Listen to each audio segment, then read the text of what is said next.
भगवान के ध्यान से जीव अपने अंदर दिव्य शक्ति को अर्जित करता है। जीव का कल्याण होता है जब वो परमात्मा का निस्वार्थ भाव से ध्यान करता है।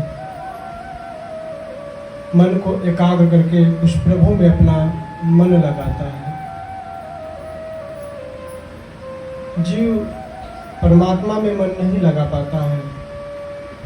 अगर मन भी लगाता है तो कोई न कोई भाव हो, इच्छा हो, किसी न किसी कामना की पूर्ति हो, और ऐसे इच्छाएं वह भगवान के सामने प्रकट करता रहता है। और कभी कभी होता है कि वो इच्छाएं उस जीव का पूरा नहीं हो पाता है, तो फिर वो भगवान के बारे में संदेह करने लगता है, भगवान से दुनिया बनाने लगता है। इसलिए महापुरुषों ने कहा है, भगवान को निस्वार्थ भाव से भजन करो। भगवान का निस्वार्थ भाव से भगवान का ध्यान करो। जीव को इस बात को बताने का तमाम संत महात्मा गांव में जाकर, शहर में जाकर उपदेश दिए, बताएं कि प्रभु में लगो, निस्वार्थ भाव से लगो, आपका कल्याण हो जाएगा। लेकिन जीव इच्छाओं से भरा हुआ है, मात्र अपने कामनाओं के लिए भगवान का भजन करना चाहता है, अपने सुख सुविधाओं के लिए भगवान का भजन करना चाहता है। क्योंकि जीव इस मूल ज्ञान से विमुख है, उससे दूर है। जब जीव को ज्ञान हो जाता है कि जिस सुख के लिए हम भाग रहे हैं, जिस सुविधा के लिए हम भाग रहे हैं, कि हमको ये उपलब्ध हो जाए तो मैं भगवान का भजन करूँगा, मुझको वो उपलब्ध हो जाए तो मैं भगवान का भजन करूँगा। लेकिन ये जो उपलब्ध की भावना जीव रखता है, एक न एक दिन ये भी साथ छोड़ देती है। इस धरती पर जो भी आया है सबको मिटना है, जो भी चीज उत्पन्न हुआ है। जब जीव को आत्मबोध हो जाता है, आत्मज्ञान हो जाता है, तब उसकी जो लगाव बहुत ज्यादा संसार की तरफ होती है वो कम होने लगती है, क्योंकि उसको ज्ञान हो जाता है।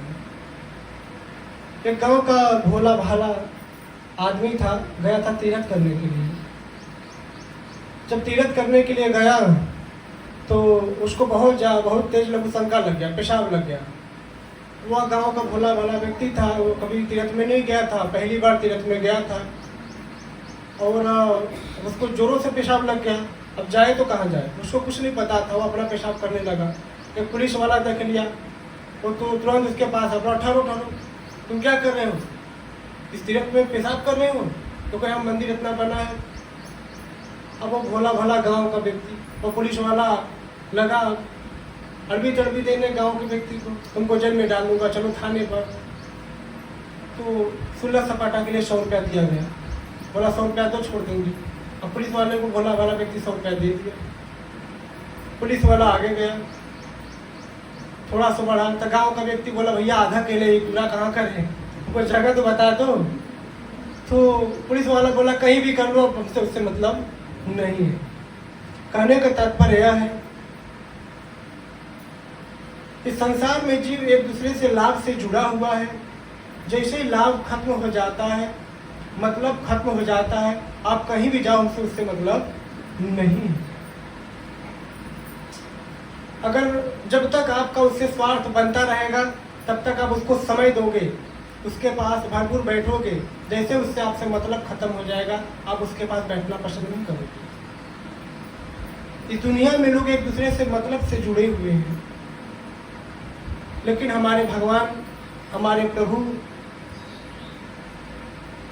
ऐसे ही लोगों के ऊपर खूब दया कर रहे हैं, लोगों के ऊपर कृपा बरसा रहे हैं। सोचो, जब हम भजन करेंगे उनका तो कितना कृपा हम सभी लोगों पर बरसाएंगे। बिना कुछ किए कृपा बरस रहा है, आप कुछ भी नहीं कर रहा हो, फिर भी आपके घर में बार है, बच्चे हैं, बीवी है, घर है, परिवार है, सब कुछ है, सारे अंदर सब सुख सुविधा जुटाए हुए हो। अगर उनकी भजन करोगे तो जितने भी आप घर में सुविधा जुटाए हो, आपके घर में बच्चे हैं, उसमें आप सुख लेने लगोगे। सुख तभी है जब आप भगवान के चरणों में हो। रुक्मणी ने भगवान कृष्ण से पूछा कि प्रभु आप इस मृत्यु लोक में सबको सब कुछ देती है, लेकिन मैं देख रहा हूँ कि आप सुख को अपने पैरों के नीचे दबा लिए। क्यों? आपने ऐसा क्यों किया? तो भगवान कृष्ण ने रुक्मिणी से कहा कि देवी, जो इस चरणों में आएगा, जो भजन करेगा, उसी को यह सुख प्राप्त होगा। आप देखेंगे बहुत लोगों के बहुत सारा धन है, पैसा है, सुख है, सुविधा है, लेकिन सुख से वंचित है, सुख से दूर है। आप इस मृत्यु लोक में सुखी तभी हो सकते हो जब आप भजन करोगे, तभी आपके जीवन में आनंद रहेगा। जो भजन से विमुख हो वो अपने जीवन में आनंद नहीं ले सकता है। मैं बहुत लोगों को देखा हूँ, बहुत पैसा आ रहा है, बहुत कुछ बना रहे हैं, लेकिन धीरे धीरे उससे बोर हो रहे हैं। ऐसा लग रहा है कि ये सब चीजें बकवास है। ऐसा लग रहा है कि वही चीजें उनको पीड़ा में डाल रही है, कष्ट में डाल रही है, उलझन में डाल रही है, उनको थका रही है। इस माया की तरफ वो जोरों से बढ़ रहे हैं। जब जीव महापुरुषों के सानिध्य में बैठकर सत्संग सुनता है तो उस जीव को ज्ञान हो जाता है, आत्मबोध हो जाता है, स्वबोध हो जाता है, स्व हो जाता है, उसको स्वयं का ज्ञान हो जाता है। कहने का तात्पर्य वह स्वयं को जान लेता है। जो स्वयं को नहीं जान पाया, अब पूरी दुनिया को जानिए, कोई फर्क नहीं पड़ता है जब तक आप स्वयं को नहीं जान लेंगे। मैं तो बार बार कहता हूँ, कहीं जाने की आवश्यकता नहीं, कहीं इधर उधर भटकने की आवश्यकता नहीं। अगर आप धर्म से चलो, ईमानदारी से चलो, भगवान का भजन कर रहे हो, तो ऐसी भगवान की आपके ऊपर कृपा होगा। आप कहीं भी हो, भगवान का ध्यान करो। मन पवित्र होना चाहिए, मन में छल रखो, किसी का बुरा चाहो और आप भजन करके आप उस कामना की पूर्ति करना चाहो तो ये संभव नहीं है। अगर हो भी गया तो तुम्हारे पूर्व जन्म की कुछ गोदाम का पुण्य इकट्ठा रहा होगा, वही समय से आकर उपलब्ध हो गया तुम्हारे सामने। आप जो पीछे को जुटाए हो उसी को खर्च कर रहे हो, आगे के लिए नहीं बनाए। मैं कई बार चर्चा कर चुका हूँ सत्संग में कि जो भी आप दुख सुख इस मृत्यु लोक में भोगते हो, ये सब आपका कर्म है, आपको भोगना पड़ेगा। जब आप भगवान का भजन करते हो तो जो कष्ट आते हैं, जो पीड़ा आते हैं, ये कब निकल जाते हैं पता ही नहीं लगता है, क्योंकि आप भगवान में एकदम विभोर हो जाते हो, एकदम लीन हो जाते हो और समस्या आई और चली गई, क्योंकि आप सब भगवान पे छोड़ देते हो। प्रभु बस आपके ही सहारे हो, जो करना है सो आपको करना है। मैं तो एक साधारण प्राणी हूँ, चल रहा हूँ आपकी कृपा से। तो वो भगवान कैसे कृपा बनाते हैं। लेकिन जो इस सब चीजों के बारे में नहीं सोचता, सिर्फ मेरी इच्छा पूरा हो जाए, मेरा ये काम हो जाए, मेरा वो काम हो जाए, सिर्फ कामनाओं में डूबा हुआ है, इसलिए वह दुखी है। ये तो सबको पता है, जो आया है सबको जाना है। कोई आगे जाता है, कोई पीछे जाता है, कोई वृद्ध होकर जाता है, कोई जवान नहीं जाता है, कोई बाल्यावस्था में ही जाता है। मरना सबको तय है। जिसको जिस बहाने मौत आया है उस बहाने अपना चला जाएगा। मरना तय है। यह माटी के खिलौना एक दिन में माटी में मिलना ही है। तो यह मानव जीवन भगवान क्यों दिए, जीव को समझना है। ये मानव शरीर क्यों मिला? ठीक है, हम जन्म ले लिए धरती पर, माता पिता का सेवा कर रहे हैं, बाल बच्चे हो गए उनका सेवा कर रहे हैं, लेकिन बस यही करना है कि शरीर को कुछ और भी करना है? ये तो सब कर रहे हैं। जो पक्षी है, जो पशु है, सबको अपने बच्चों के प्रति मोह होता है। पक्षियों को देखते हैं ना, एक घोंसला बनाए, टूट गया, फिर दूसरा बनाएंगे, वो टूट गया, तीसरा बनाएंगे। वो भी अपने बच्चों का ख्याल रखती है, वो भी अपने बच्चों को चारा कहीं से खोज के लाकर उनको खिलाती है जब वो बच्चा छोटा होता है। वो भी उनको सेवा करती है, वो भी उनके घर का व्यवस्था बनाती है। तो क्या आप पशु हैं? हम जीव हैं, मनुष्य शरीर में आए हैं। जिस शरीर में आने के लिए देवी देवता भी, शास्त्र कहता है कि तरसते हैं कि हम इस शरीर में आ जाए। हम राम के शरीर में हैं, हम भगवान कृष्ण के शरीर में हैं। अब देवियां भगवती के शरीर में है। भगवती भी औरत के रूप में आई, माता सीता आदि शक्ति दुर्गा, तो हम उस श्रेष्ठ शरीर में हैं। बड़े भाग मानुष तन पावा, बड़े भाग से यह मानव तन मिला है। इस तन के महिमा के मनुष्य ना समझो, उसकी दुर्भाग्य है। दुर्भाग्य जो समझ नहीं पा रहा है इस चीज को। अब बच्चे को सोने का अंगूठी दे दोगे, सोने का सिकड़ी दे दोगे तो वो तो खिलौना ही खेल के अपना खत्म कर देगा। लेकिन परखने वाला परखेगा ना कि असली है। इसको चुरा कर खजाने में रख लो, क्या बोलते उसको, भंडरिया में, ताला में रख दो, और क्या बोलते हैं उसको, अलमारी में रख दो, चुरा लोगे। जो जानता है, जो सोने को परखता है, वह चुरा लेगा। जो उस सोने का परख नहीं रखता है, वह तो खिलौने समान, मट्टी समान उसको रखेगा ना। ऐसे ही ज्ञानी और अज्ञानी, जो व्यक्ति अज्ञानी है, जिसको भगवान के बारे में नहीं पता है, जिसको इस मानव शरीर के बारे में नहीं पता है, वह सोचेगा अरे भगवान ने जीवन दे दिया है, संसार में भोग विलास करो, संसार में मजा लो, फिर जो आएगा देखा जाएगा। लेकिन वह जीव नहीं सोचता है कि कितनी बड़ी हमारी दुर्गति होगी। जिस मजे के भ्रम में हम हैं, उस सोच में है, एक दिन यही हमको बहुत कष्ट और पीड़ा में डाल देगा। महापुरुषों ने आगाह किया, महापुरुषों ने गांव गांव शहर शहर जाकर उपदेश दिया। महावीर जैसे, महात्मा बुद्ध जैसे लोग जाकर देश विदेश में जाकर उपदेश दिया, ताकि समाज के लोग इस चीज को जाने, वो भ्रम से निकले। महात्मा बुद्ध एक राजा के लड़के थे, उनके पास क्या नहीं था, लेकिन उन्होंने सब कुछ का त्याग किया। और जब त्याग करके जंगलों में जाके साधना किया, कठोर तपस्या किया, वो जब बहुत हो गए, पूर्ण हो गए, तब गांव गांव में, शहर शहर में जाकर उपदेश दिए। उस शक्तियों को जगाने की बात कहें, जो शक्तियां आपके अंदर दबी हुई है, जो शक्तियां आपके अंदर पड़ी हुई है, उस शक्तियों का पहचान करवाने के लिए देश विदेश में जाकर उन्होंने उपदेश दिया, लोगों को ज्ञान दिया। लेकिन उस शक्ति को हम लोग नहीं पहचान पाते जो आपके अंदर है। आप कोई साधारण व्यक्ति नहीं हो, आप कोई साधारण जीव नहीं हो। आपके अंदर वो दिव्य शक्ति है, आपके अंदर वो सामर्थ्य है, आप भगवान को भी प्रकट कर सकते हो। ऐसा हमारा शास्त्र कहता है, हमारे ऋषि मुनियों का अनुभव रहा है, और ऐसा होता है। आप थोड़ा भी ध्यान करते हो, खुद आपको महसूस होने लगता है, आपको शांति मिलने लगती है। आप इतना तनाव में रहते हो, ऐसा लगता है कि 5 मिनट ध्यान करने से तनाव मुक्त हो गए। भगवान के नाम में इतनी शक्ति, इतनी पावर है। तो उस शक्तियों को आप अपने अंदर तभी अर्जित कर सकते हो जब आप उस रास्ते पर चलोगे, तब उस पंथ पर चलोगे तब।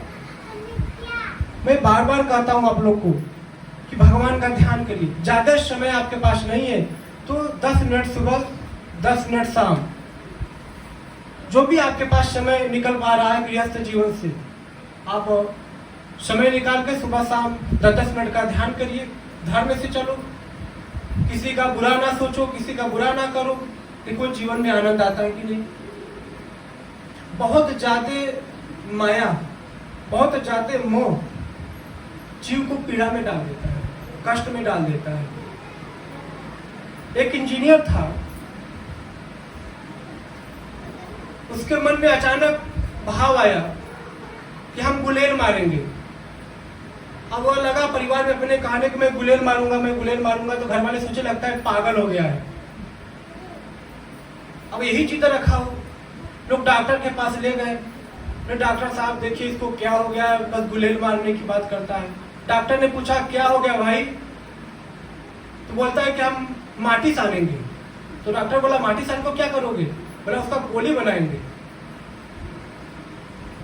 तो बोला गोली बना के क्या करोगे? बोला कि गुलेल में भर के उसको मारेंगे।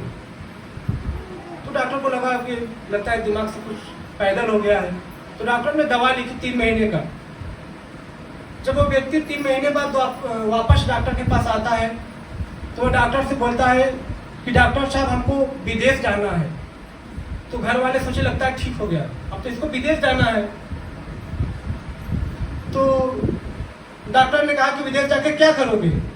वह व्यक्ति बोला कि विदेश में जाकर कमाएंगे और विदेश में ब्याह करेंगे और घर पे आएंगे तो पार्टी देंगे और पार्टी में जो लोग गिफ्ट लाएंगे मैं वो वापस कर दूंगा।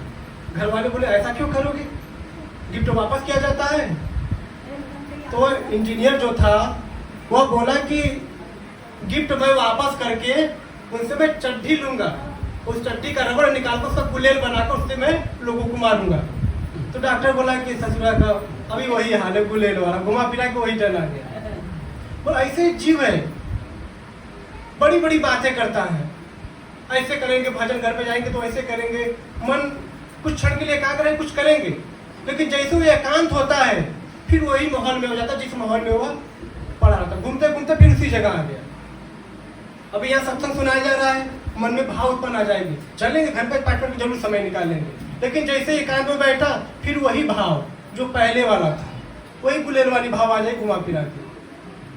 तो जीव को मात्र देखिए हर बात कहने से नहीं होगा, अपने आप पर अडिग होना पड़ेगा, संकल्पित होना पड़ेगा, मैं यह कार्य करूंगा। उस संकल्प से जो आप लिए हो उससे कमजोर नहीं होना है, उस संकल्प को तोड़ना नहीं है, उस पर अडिग होकर खड़े हो जाना है, उस पर खड़े उतरना है। अब यहाँ से ध्यान का संकल्प लिए कि मैं घर पर जाऊंगा तो ध्यान करूंगा, 5 मिनट के लिए समय निकालूंगा, कैसे भी विपत आ जाए घर में, कैसे भी परेशानी आ जाए घर में, नहीं हम ध्यान करेंगे। देखिए हम भगवान का ध्यान कर रहे हैं, घर में विपत आई है तो बोलो कि ध्यान कर रहे हैं, उस ध्यान से हो सकता है कि घर की जो समस्या है वो हल्का हो जाए, वो समाप्त हो जाएगा। चिल्लाने से समाप्त तो नहीं होगा। प्यास लगी है, मात्र प्यास प्यास चिल्लाने से प्यास नहीं बुझेगी, आपको जल को पीना पड़ेगा, गले के नीचे उतारना पड़ेगा, तब उस प्यास की तृप्ति होती है। ऐसे ही जो भजनानंदी व्यक्ति होता है वह भजन पर खड़ा उतरता है, मुझको भजन करना है, कोई भी स्थिति परिस्थिति हो, हमको सुबह शाम बैठना है ध्यान के लिए तो बैठना है। देखना धीरे धीरे ये आदत हो जाएगी। जब भजन की आपके अंदर आदत हो जाएगी ना, आप कहीं भी रहोगे, आप बैठे बैठे भी कहीं रहोगे, ध्यान कर लोगे, आदत हो जाएगी, चलते फिरते अपन नाम जब चलता रहेगा, अभ्यास हो गई। अभ्यास जरूरी है, बिना अभ्यास के कोई चीज आप साध नहीं सकते। तो भजन वही कर सकता है जिसके ऊपर भगवान की कृपा होती है। आप लोग इतने लोग बैठे हो, हम तो कहते हैं किसी भी बहाने आए हो, चाहे दुख लेके आए हो, चाहे समस्या लेके आए, कुछ भी लेके आए हो, या सत्संग की भाव से आए हो, श्रद्धा की भाव से आए हो, कहीं ना कहीं कृपा है। मैं तो कृपा ही मानता हूं, बिना कृपा का आप यहाँ पहुंच ही नहीं सकते हो। अब चाहोगे तब वो नहीं आ पाओगे, मतलब भगवान की कृपा हुई है तभी आप साधु संतों के सानिध्य में बैठकर कुछ पा रहे हो, सत्संग को श्रवण कर पा रहे हो, इससे आपकी जो बुरे कर्म है वह कट रहा है, आपके जीवन में सुख प्रदान हो रहा है। सत्संग वह चीज है, भगवान के प्रति कभी संदेह नहीं करना चाहिए। सत्संग में जा रहे हो, गुरु के सानिध्य में बैठ रहे हो, अब गुरु जी के मैं इतना दिन से जा रहा हूँ, समस्या आ गई, समस्या तो आती जाती रहेगी, समस्या तो सबके जीवन में आया, समस्याओं का सामना भगवान ने स्वयं किया, क्या आप नहीं करोगे? उस समस्या से हम सभी लोग को भयभीत नहीं होना है, भगवान की कृपा इतनी पाना है, उस समस्या का डट के सामना करें और समस्या को परास्त करें। तो उस समस्या को परास्त आप तभी कर सकते हो जब आपके अंदर भगवान की कृपा होगी, तभी उस समस्या को परास्त कर सकते हो। जयंत की कहानी तो सुने होंगे, जयंत को संदेह हो गया भगवान राम पर, जब चर्चा चली कि भगवान राम आए चित्रकूट में, भगवान राम आए चित्रकूट में, तो जयंत गया, सोचा कि चलते हैं, राम की बड़ी चर्चा हो रही, देखे आते हैं। जब गए देखने तो माता सीता का श्रृंगार कर रहे, तो कुछ फूल पीरो कर उनको पहना रहे थे। जयंत ने देखा कि अरे यही भगवान है, इतना साधारण, तो वो कौवे का रूप बनाकर माता सीता के चरणों में चोंच मार दिया। जब चोंच मारा तो वहां से खून निकलने लगा, ब्लड निकलने लगा माता के चरण। माता जी ने कहा राम जी राम जी ने एक सीख लगा दिया, सीख का बाण लगा दिया। पक्षियों को मारने के लिए तो फिर एक सीख का बाण लगा दिया। उस सीख को बाण में इतना ताप था कि वो जयंत सह नहीं पा रहा था, भागते जा रहा था प्राण बचाने के लिए।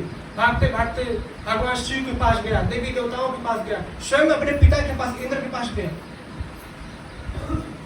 इंद्र ने कहा क्या हुआ? बोले ऐसी ऐसी बात है। मैंने राम जी को साधारण समझा और सीता माता के चरणों में चोंच मार दिया और भगवान राम ने हमारे पीछे शिव का बाण लगा दिया। इंद्र ने कहा कि मैं भी नहीं बचा सकता।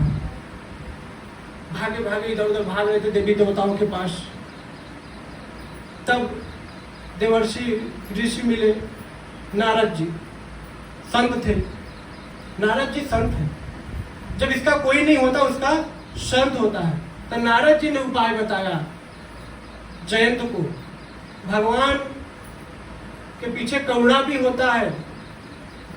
अगर तुम्हारे ऊपर कठोर प्रहार हुआ है तो उसके पीछे करुणा भी है, दया भी है। जाओ भगवान के चरणों में गिर जाओ। ये जो तुम्हारे पीछे सीख का बाण आ रहा है, तुमको जला रहा है, फिर खत्म हो जाएगा। जाओ भगवान के पास। नारद ने जयंत को बताया तो जयंत ने भागे भागे फिर भगवान राम जी के पास आए, चरणों में गिर गए। प्रभु से याचना करने लगे, प्रभु क्षमा कर दो उनको। प्रभु ने क्षमा कर दिया, लेकिन उनका एक आंख फोड़ दिया। बोले तुम मृत्यु के लायक थे, लेकिन मैं तुम्हारा प्राण को बचा दे रहा हूँ, लेकिन तुम्हारा एक आंख उनका फोड़ दिया गया। क्योंकि अपराध तो अपराध होता है, फिर भी भगवान इतने दयालु हैं, इतने करुणावान है, वो क्षमा कर दिए। बहुत दयालु भगवान है। इसलिए भगवान के प्रति कभी संदेह और कभी क्रोध नहीं, भावना नहीं रखना चाहिए कि भगवान ने मेरे साथ ऐसा किया, भगवान ने मेरे साथ ऐसा किया। भगवान हमेशा जीव का हित चाहते हैं, भगवान हमेशा जीव का कल्याण चाहते हैं। आप भगवान की हो के तो देखो, जीवन में हर समस्या से आप बाहर निकल जाओगे। कभी आप भगवान में समर्पित नहीं होना चाहते हो। कौन होना चाहता है? भगवान के अनुकूल कौन चलना चाहता है?